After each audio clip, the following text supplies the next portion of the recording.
Bueno, buenas tardes.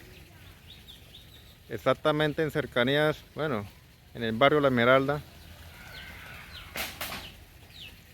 acabó de pasar esto.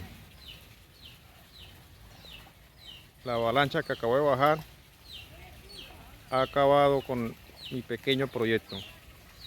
Un pequeño avicultor que vive del día a día. Miren en lo que ha quedado. Mis poquitas gallinas que han quedado, allá las tengo alzadas. El resto de gallinas ha pasado de largo por abajo. Se la lleva al río. El agua sobrepasaba los niveles de los comederos, ponederos, donde exactamente dormían las gallinas. Pido a las autoridades competentes que me ayuden, porque esto es un pequeño proyecto de un pequeño avicultor que ha empezado, que vive de esto, que mantiene un hogar, que mantiene una familia.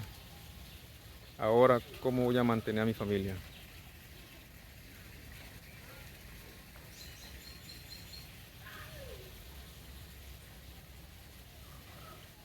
En el barrio La Esmeralda.